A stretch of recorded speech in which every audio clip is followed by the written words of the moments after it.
If you are in a wilderness season, then this is for you. I remember being in such a season back in 2022.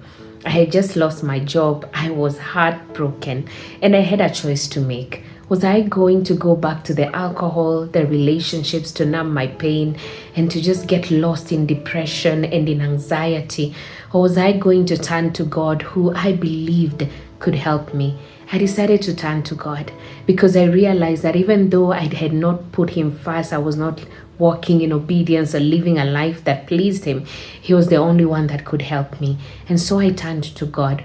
And through this season, it made me realize that part of why I found myself where I was is because I was walking in disobedience. Why am I sharing this with you? I'm sharing this with you because every wilderness season in our lives always has a reason attached to it.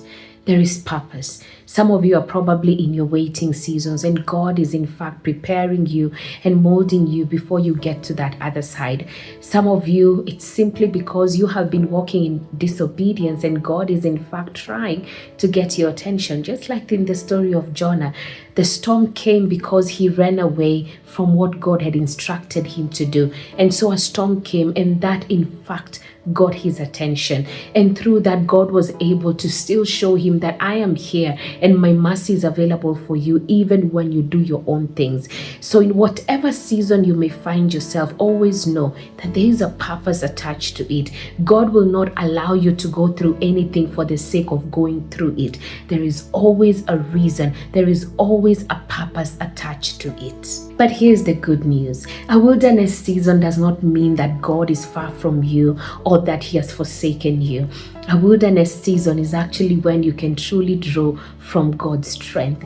It is during this season that you will know Him more than ever before. I remember when I was jobless and heartbroken, I knew God as my peace. I knew God as my provider, because even though I was jobless for quite some time, almost 5 months, I never lacked rent. God always provided food. He always provided everything that I needed in order to live a comfortable life. And I just had to tap into being contented and not expecting that I needed so much. I depended on God for my daily bread. My focus was to study the Word, to walk in holiness, to go to church, and also serve where He had placed me. You know, a great example is Elijah. Even when he was in this wilderness season, for quite some time, God ensured that he had all that he needed. Food was provided by ravens. They brought food to him in the wilderness.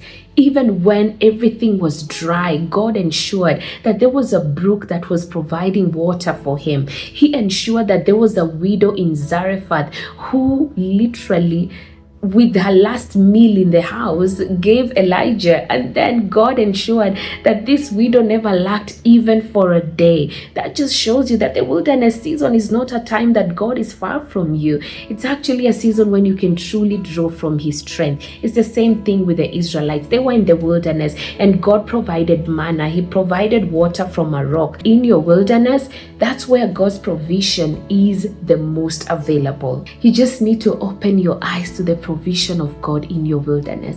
Maybe you're jobless. Can you even stop to ask yourself, how is it that I'm still eating? How is it that I still have a roof over my head? How is it that even when I don't have money, I don't know where the next meal will come from, somehow God is providing for me? Instead of complaining each and every single day, just like the Israelites did, they complained even about the manna itself. They were like, can He also provide clothes? Can He also provide this and that? And many of them died because of their unbelief. But for you, just open your eyes and see that God is providing for you even in your wilderness. He has not left you. He has not forsaken you. He is right there, and you just need to open your eyes so that you can see it. If you must cry, cry at His feet. If you must lament and be frustrated, do it at the feet of Jesus.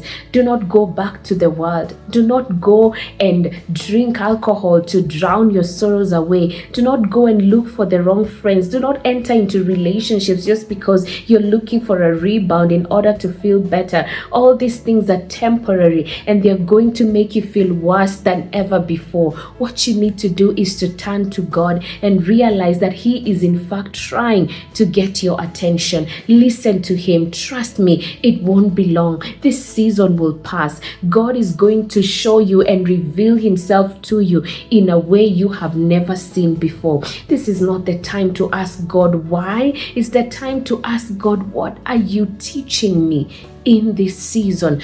God, what is the purpose of the season that I am in? Because a wilderness season is necessary if you are to go to the next stage. Look at Jesus. Even before He began His ministry, He needed a wilderness season. Joseph, even after receiving the promise, the dream that showed him he would become ruler, he went through a wilderness. David, before he became king, even after he was anointed, he still went to look after sheep and still became a shepherd boy, even though he was already anointed to be king. A wilderness is necessary because it is when God will prepare you. He will mold you. He will help you. And if only you turn to Him, oh, you will realize that that wilderness season will become the best thing that ever happened to you. Through it, you will know God more. Through it, you will connect to the source of your life. Through it, you will get to learn and unlearn so many things. A wilderness season is a refining season. Embrace it and ask the Lord to give you endurance so that you will wait until the end. And then, as James says, you will be perfect and lacking in nothing.